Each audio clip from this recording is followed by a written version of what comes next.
在中国从零开始建立俱乐部，玩真人版足球经理是什么感受？大家好，我是玩真人 FM 的石小桃，今天又来给各位铜匠足球俱乐部股东们汇报工作了。这一期的视频进度跟上了现实中球队发展的进度，请大家放心使用。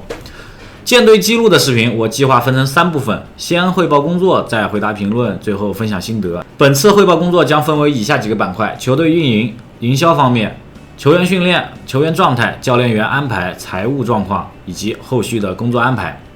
第一板块，球队运营方面。第一天我去了家附近的社区找保安，或者说前台接待，但是他穿的是保安制服啊，说我有一个球队想咨询一下社区有没有对应的负责人能沟通下，并没有出现像电影里面一样居民找领导结果被冷落的这种桥段。保安在了解完我的诉求之后，登记了一下个人信息，就带我去找了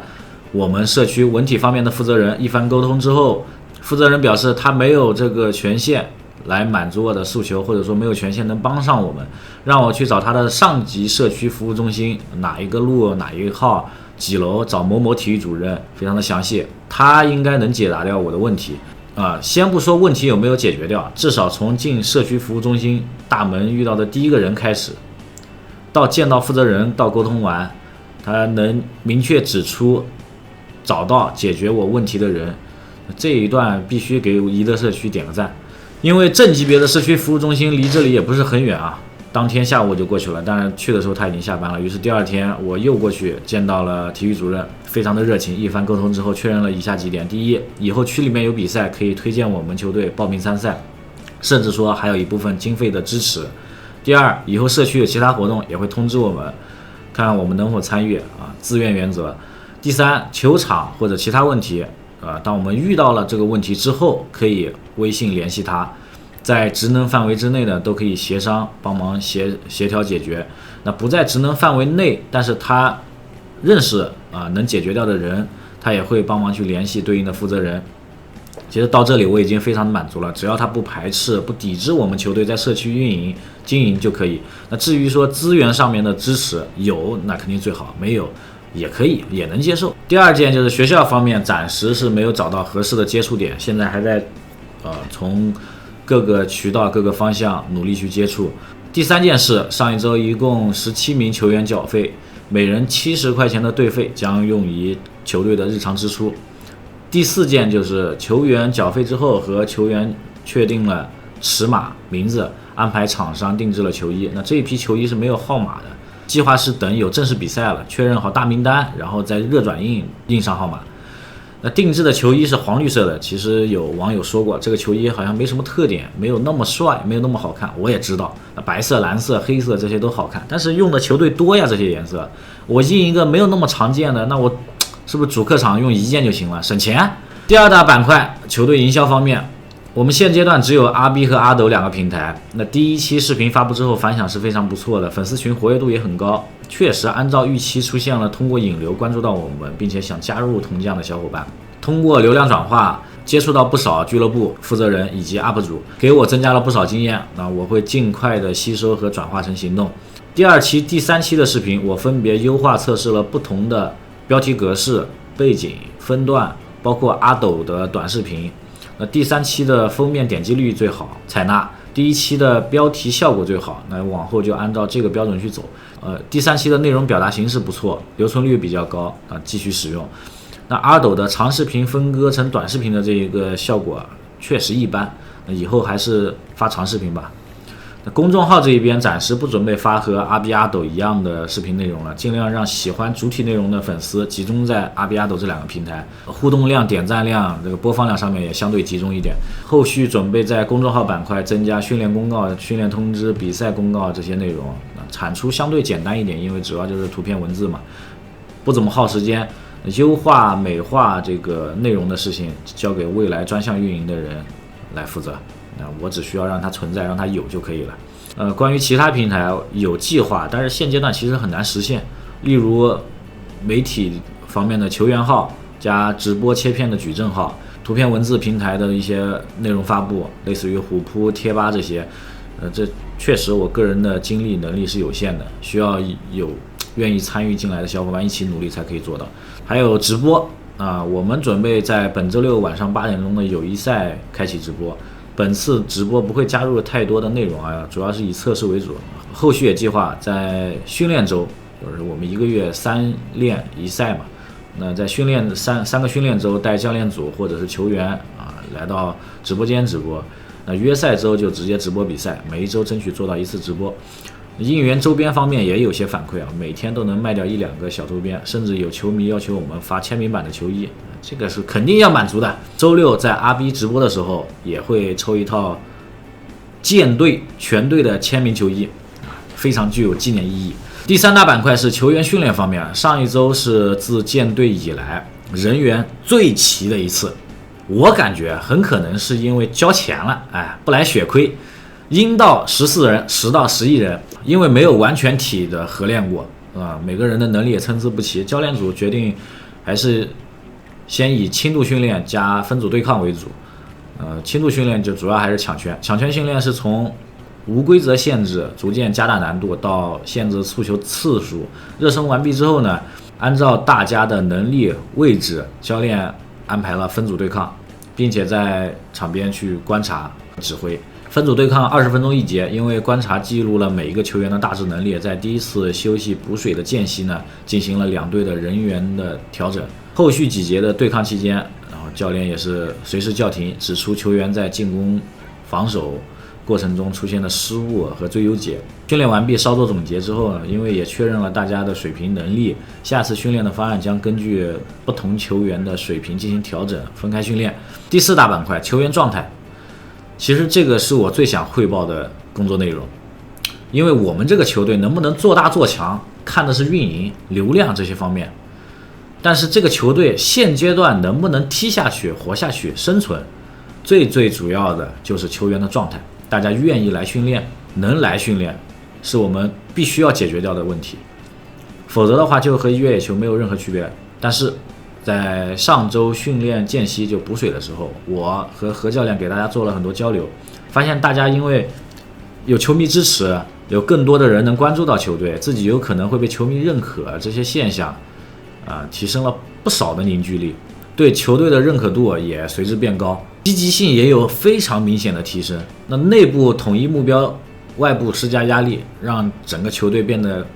更加像一个整体。怎么施加的外部压力呢？我们是通过友谊赛，在短期内确定了一个对手，让大家把关注度、注意力放在了对手身上，在小范围的通知粉丝，把粉丝的反馈告诉了球员。简单的来说，就是我们告诉球员，现在有不少人在关注我们的第1场友谊赛，我到时候还会去直播。如果我们拿出我们最强的阵容都输给了别人，很丢人，你们自己看着办吧，大概就是这样一个意思。那为了防止出现球员积极性不高请假不来的情况，那我还继续加码。第一个就是发球衣，定制的球衣在周6友谊赛之前发给大家。第二个就是给下单周边的球迷整一个全体签名。你作为踢足球的人，你难道不想以球员的身份给球迷签个名吗？我想大部分的小伙伴应该都有过这样的憧憬吧，但我在我这里实现了，而且真的是球迷要求的。训练间隙，然后我说如果我们没有训练、没有比赛、没有记录，其实就是越野球。然后我们后面是必须要按照我们的安排去做，这样的球队才有意义，才能做成。然后有个球员小伟给我说，他说他感觉我们已经不算是一个踢野球的球队了，他感觉我们已经和很多球队都不一样了。虽然他只是一句话，但是我感觉这就是队魂这个词，我写文案是打字打出来是真的羞耻，怎么有点太中二了，太理想主义了，就有点那种热血番的感觉。但是如果不热血、不中二、不理想主义，怎么会有这个球队呢？怎么会出现这个球队呢？球队里的每一个人，视频前点赞的你们都是热血满满的，才能让这个球队建成的吧。综上所述，现阶段的球员状态 max。 第5个板块教练组方面，虽然说球员不是场场训练都在，但是主教练是场场训练都在，并且他已经见过了每一位球员。现在确认了球员的名单之后，教练组也开始制定训练计划，合练方面、个人居家方面的训练，以及未来一段时间我们踢8人制比赛的基础战术。对的，这里要说一下，未来我们可能会先报名8人制的业余比赛进行过渡和适应，再考虑11人制的比赛。那现阶段的球员人数可以分成2队。由于马上要进行第一次友谊赛的缘故，我先简单的分成了红蓝2队。红队为教练经常合练，也是舰队班底的校队成员7人，再加上可以胜任后场指挥调度的干教练。红队的这一套阵容也是我们现在铜匠俱乐部能拿出来的最强阵容。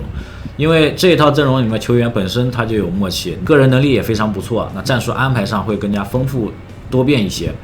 蓝队就是以我为代表的爱好者、原踢野球爱好者加亲朋好友、邻居家长这些正好试一试简单战术，进攻防守只有固定的几个套路执行方案。至于这些战术怎么执行，请关注周6的直播或者来现场观赛。如果没有看到也没有关系，因为我们后面肯定会给它制作成视频发出的。第6大板块财务情况，这一周呢，球员会费收了1190元。这几天球迷商店卖掉的球迷周边营业额是188块5毛钱，但是快递费还没有完全统计完毕，所以没办法算出它的净利润。那本周约的友谊赛场地费提前支付了560元，补充了2箱饮用水19块8，还有定制球衣17套球员版加5套球迷版，其中有一套是第2期视频抽奖抽掉的还有一套是球迷购买需要签名的，然后顺带还准备了几套到时候抽奖或者是销售都可以。其中有一套是要那个晚上直播友谊赛的时候给它抽出去，一共是花了902块。现在球队还是赤字3413.7元，做了这么多事情，比上周才多了60块钱，还行，还有机会，不是很亏。我们其实只需要一个赞助商就能解决我们问题，不着急，有流量或者是有成绩，那就肯定是有赞助商的。第7大板块后续的工作安排。首先呢，第一点，找比赛，确定能否报名，报不报先一说，一定要先找到在这个时间段比较合适的比赛。第2点，优化视频内容，这个是我一直在做的，我要结合这一期视频的反馈，包括下一期视频的反馈，我要去优化一下视频内容。第3点，把球员介绍和刊例做出来。第4，和教练组沟通，确定后面几周的训练计划，不能赶鸭子上架的那种方式去比赛，那至少有一套简单的战术可以做到熟练的执行。那第5，寻找志同道合的小伙伴，就是可以阶段性白嫖的那一种，那辅助运营一下媒体平台什么的，最好可以入驻图文平台，像阿 B 阿斗这边看看能不能做一些内容切片的矩阵号这些。第6呢，就是寻找赞助商，在不改变运营思路、不影响球队规划的情况下，可以结合第1点，报名比赛之后会确定大名单，因为有了赞助商，那多多少少球队的流动资金会多一点，那该交的会费让他们1毛不少交，但是呢，会给大名单内的这些球员一些经济补贴，暂定就是上海市我们在求职平台上能收到的最低时薪。踢球不如打零工挣得多呀，但是那是不一样的，对不对？这也算是把俱乐部从纯爱好者组织变成了真正的业余球队了吧，有点那个7、8、9、10英格兰低级别联赛的感觉了吧。那第7点呢，就是由于视频的反响还不错，现在是有报名试训的球员和报名参加球队运营的小伙伴联系我们的。那下一周呢，我会把这个事情也给提上日程解决掉。其实这个所谓的试训不是真的要看你有没有资格能力加入到球队，你肯定是有的，只要你愿意踢愿意缴费，那肯定是有的。那其实它是一个双向选择，搞不好其实是别人看不上我们球队呢，对不对？毕竟我们还是要收费1个月70块钱的。那第8点呢，就是在上海足协注册成业余足球俱乐部，之前就注册到一半了，我后面给搞忘了，就岔开来了，就没搞成。那下一周一定要把这个事情给解决一下，不然比赛都报不上。今天呢，因为还是写稿问题，写着本来想写个1、2千字差不多了，写着又将近4000字了，今天就不读评论了，就说一说感受吧。俱乐部发展的比我预期要好，而且是好上很多，所以它的这个进度上就会快上很多，让我个人的这个工作强度就变得高了那么一点。不过现阶段还能接受下周应该会稍微再好一点，因为主要是前面积累的这个素材比较多，要在1周内的时间把这些东西全部发出来，其实压力挺大的。往后我们暂定每周1期汇报工作的视频，如果是有一些比赛集锦或者是其他类目的视频，我们也会做出来发出。我忘记在哪里听到的一句话，就是说人类最大的2个乐子，一个是看草根崛起，一个是看巨人倒下。现在你还不赶紧关注我们？现在就我们一个独苗草根，崛不崛起还不是靠你几个赞的事情吗？稍微活跃一下气氛啊，下面说一点真心话。实话说，小伟跟我说的那句话，就是我感觉我们已经不是一个踢野球的球队了。这句话真的让我感动到了。股东群里面球迷购买周边问我能不能发一个签名版的，这也让我很感动。这不就是足球土壤吗？这不就是我们舰队还有网上口嗨互喷说的要的那些东西吗？很难吗？很难实现吗？英格兰低级别的联赛氛围貌似也不是不可能实现啊。如果我们踢个业余联赛，周围也有个几十个、上百个，甚至就10几20个球迷能喊加油，你能说这个足球土壤不好吗？那不多说，这周6晚8点，我们有一个友谊赛，希望你能来。不在上海也没有关系，我们会在RB 全程直播，剩下的到时候再说，不见不散。各位股东，本期工作汇报完毕，我们下期再见，拜拜。